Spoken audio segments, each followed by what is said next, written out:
خانہ کعبہ کو کون اور کب تباہ کرے گا؟ رسول اللہ صلی اللہ علیہ وسلم نے فرمایا کہ قیامت کی سب سے بڑی نشانی یہ ہے کہ ایک مرد مکہ میں داخل ہوگا جو کہ خانہ کعبہ کو گرا دے گا اور اس کے ٹکڑے سمندر میں پھینک دے گا۔ اس آدمی کی نشانی یہ ہے کہ وہ بسم اللہ الرحمن الرحیم۔ ناظرین، خانہ کعبہ اللہ کا گھر ہے اور اس کی حفاظت کی ذمہ داری بھی خود اللہ تعالیٰ نے لی ہے، لیکن یہ قیامت کی نشانیوں میں سے ایک نشانی ہے کہ ایک شخص خانہ کعبہ کو گرائے گا۔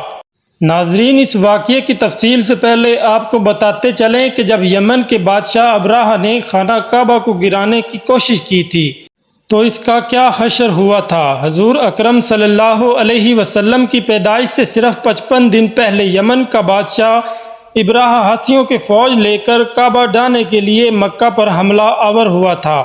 اس کا سبب یہ تھا کہ ابراہان یمن کے دارالسلطنت صنعا میں ایک بہت ہی شاندار اور عالیشان گرجا گھر بنایا اور یہ کوشش کرنے لگا کہ عرب کے لوگ بجائے خانہ کعبہ کے یمن آ کر اس گرجا گھر کا حج کیا کریں۔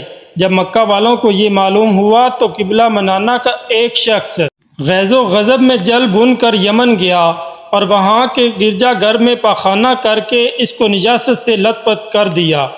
جب ابراہ نے یہ واقعہ سنا تو وہ طیش میں آپے سے باہر ہو گیا اور خانہ کعبہ کو ڈھانے کے لیے ہاتھیوں کی فوج لے کر مکہ مکرمہ پر حملہ کر دیا، اور اس کی فوج کے اگلے دستے نے مکہ کے تمام اونٹوں اور دوسرے مویشیوں کو چھین لیا۔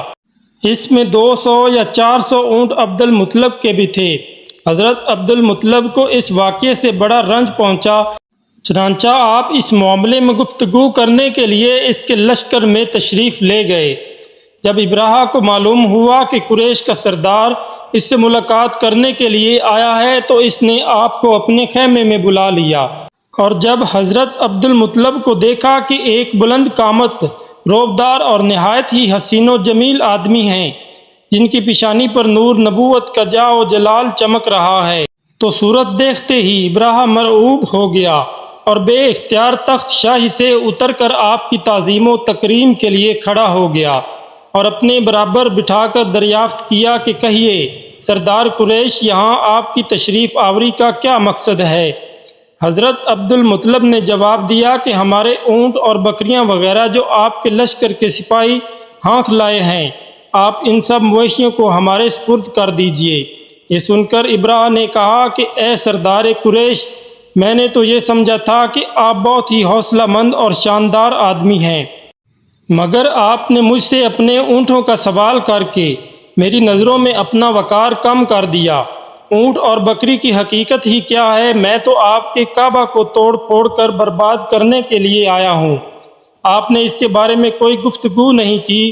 حضرت عبد المطلب نے کہا کہ مجھے تو اپنے اونٹوں سے مطلب ہے، کعبہ میرا گھر نہیں بلکہ وہ خدا کا گھر ہے، وہ خود اپنے گھر کو بچا لے گا، مجھے کعبہ کی ذرا بھی فکر نہیں ہے۔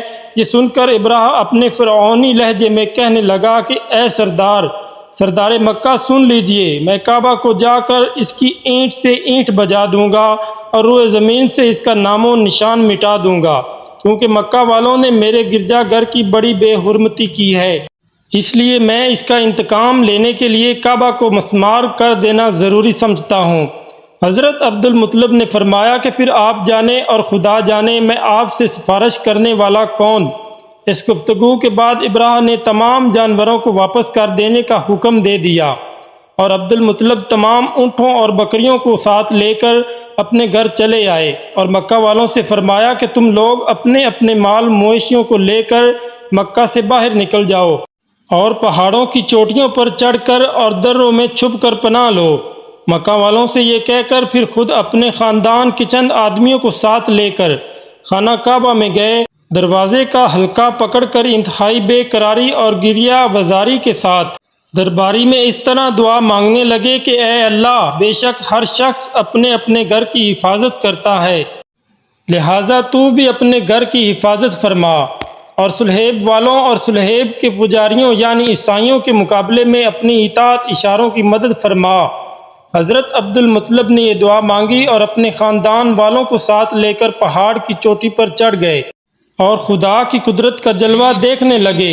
ابراہ جب صبح کو کعبہ جانے کے لیے اپنے لشکر جرار اور ہاتھیوں کی قطار کے ساتھ آگے بڑھا اور مقام مخمس میں پہنچا تو خود اس کا ہاتھی جس کا نام محمود تھا ایک دم بیٹھ گیا، ہر چند مارا اور بار بار للکارا مگر ہاتھی نہیں اٹھا۔ اسی حال میں قہر الہی ابابیلوں کی شکل میں نمودار ہوا اور ننھے ننھے پرندے جھنڈ کے جھنڈ جن کی چونچ اور پنجوں میں تین تین کنکریاں تھیں سمندر کی جانب سے حرم کی طرف آنے لگے۔ ابابیلوں کے ان لشکروں نے ابراہ کی فوجوں پر اس زور و شور سے سنگ باری شروع کر دی کہ ان کی آن میں ابراہ کے لشکر اور اس کے ہاتھیوں کے پرخچے اڑ گئے۔ ابابیلوں کی سنگ باری خداوندی قہار و جبار کی قہر و غضب کی ایسی مار تھی کہ جب کوئی کنکری کسی فیل سوار کے سر پر پڑتی تھی تو وہ اس آدمی کے بدن کو چیرتی ہوئی ہاتھی کے بدن سے پار ہو جاتی تھی۔ ابراہ کی فوج کا ایک آدمی بھی زندہ نہیں بچا اور سب کے سب ابراہ اور اس کے ہاتھیوں سمیت اس طرح ہلاک و برباد ہو گئے کہ ان کے جسموں کی بوٹیاں ٹکڑے ٹکڑے ہو کر زمین پر بکھر گئیں۔ چنانچہ قرآن مجید کی سورۃ فیل میں خداوند قدوس نے اس واقعے کا ذکر کرتے ہوئے ارشاد فرمایا، یعنی اے محبوب، کیا آپ نے نہ دیکھا کہ آپ کے رب نے ان ہاتھی والوں کا کیا حال کر ڈالا؟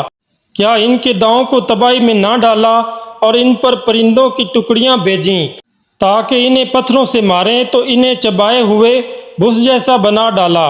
جب ابراہ اور اس کے لشکروں کا یہ انجام ہوا تو عبد المطلب پہاڑوں سے نیچے اترے اور خدا کا شکر ادا کیا۔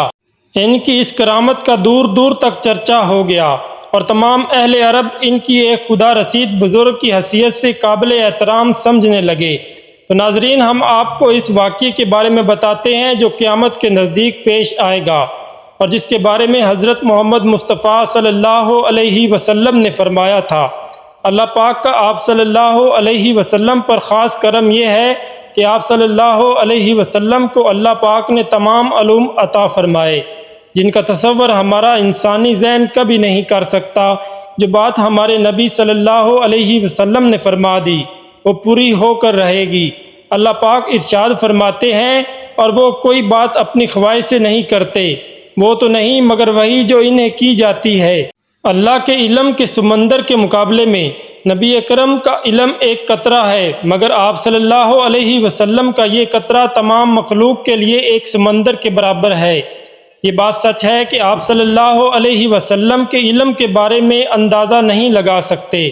اللہ کی ذات تو بہت ہی وسیع ہے، ہم اس کا اندازہ کس طرح لگائیں کہ آپ صلی اللہ علیہ وسلم نے اپنے سے پہلے گزرے ہوئے انبیاء کرام اور ان کی امتوں کے ساتھ ساتھ آنے والے وقتوں کے بارے میں بھی اپنی امت کو آگاہ کر دیا۔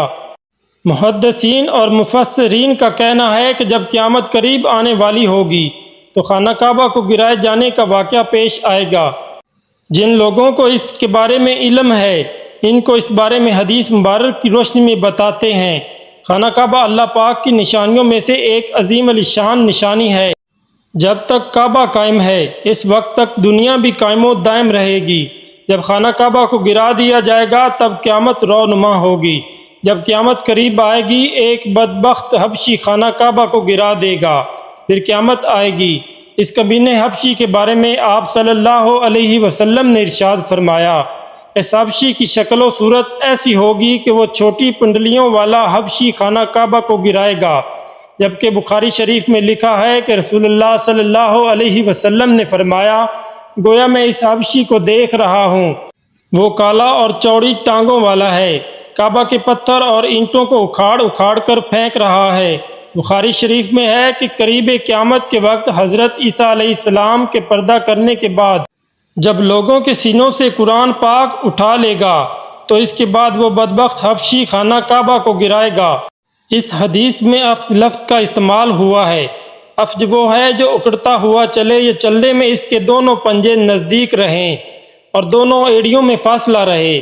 وہ حبشی مرد جو قیامت کے قریب خانہ کعبہ کو ڈھائے گا وہ اسی شکل کا ہوگا۔ دوسری روایت میں ہے کہ اس کی آنکھیں نیلی، ناک پھیلی ہوئی ہوگی، پیٹ بڑا ہوگا، اس کے ساتھ اور لوگ ہوں گے۔ وہ کعبہ کا ایک ایک پتھر اکھاڑ ڈالیں گے اور سمندر میں لے جا کر پھینک دیں گے۔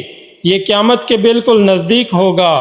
یہاں یہ بات بھی ذہن نشین رہے کہ ان قیامت کی نشانیوں سے متعلق روایات میں چند ایک معاملات شخصیات کو چھوڑ کر ان کا ظاہر ہونے کا وقت حالات، شخصیات و اقوام و عالم کا معاملہ کافی نامعلوم ہے اور واضح نہیں ہے کہ اس پر کوئی حتمی رائے دی جا سکے کہ کب کون کیسے خروج کرے گا وغیرہ۔ آج کل کے سیاسی تناظرہ میں لوگ اور اکثر علماء کرام بھی یہ سمجھ رہے ہیں کہ بس قیامت صرف چند سالوں یا دہائیوں میں آنے والی ہے۔ کعبہ اور مسجد نبوی کو حبشی جنگجو تباہ کریں گے اور یہ خود زمین میں دھنس جائیں گے۔ آئندہ چند سالوں میں امام مہدی اور حضرت عیسیٰ علیہ السلام کا نزول ہو جائے گا۔ برمودا ٹرائی اینگل سے دجال نمودار ہوگا اور فتنہ پھیلائے گا۔ یہودی، عیسائیوں اور مسلمانوں کی آپس میں جنگ ہوگی جو بس چند دن کی دوری پر ہے۔ حقیقت یہ ہے کہ یہ سب کیا صحرائیاں ہیں جو سادہ لوح عوام الناس کو محفوظ کرنے اور عمل و جہاد سے دور کرنے کے لیے کی جاتی ہیں۔ اگر گہری نگاہ سے دیکھا جائے تو بڑے بڑے فتنے تو کئی صدیاں پہلے سے ہی رونما ہونے شروع ہو گئے تھے۔ کتنے ہی لوگوں نے مہدی ہونے کا ڈرامہ رچایا، کتنی ہی دفعہ مسلمان اور یہود و نصارہ میں بڑی جنگیں ہوئیں، کتنی مرتبہ قبلہ اول فتح ہوا، کتنی مرتبہ قبلہ اول پر یہودیوں کا قبضہ رہا، کتنی مرتبہ دجال و نما انسان پیدا ہوئے، لیکن ان کا ذکر قرب قیامت کے سلسلے میں نہیں ہوتا۔ صرف 20ویں اور 21ویں صدی کے سیاسی معاملات و واقعات کو ہی قرب قیامت سمجھ لیا جانے لگا ہے، جبکہ نبی کریم صلی اللہ علیہ وسلم کے ایک فرمان کے مطابق آپ کی وفات کے بعد کا سارا زمانہ قرب قیامت ہی ہے، چاہے کتنی صدیاں بیت جائیں۔ لہٰذا علماء کو چاہیے کہ آج کل کے سیاسی پروپیگنڈے سے متاثر ہو کر ان عوام الناس کو محفوظ کرنے کی بجائے ان کو نیک اعمال و جہاد فی سبیل اللہ کی ترغیب دیں۔ اللہ تعالیٰ سے دعا ہے کہ اللہ ہمیں نیک کام کرنے کی توفیق دے اور برائیوں سے دور رہنے کی ہمیں ہمت و توفیق عطا فرمائے، آمین۔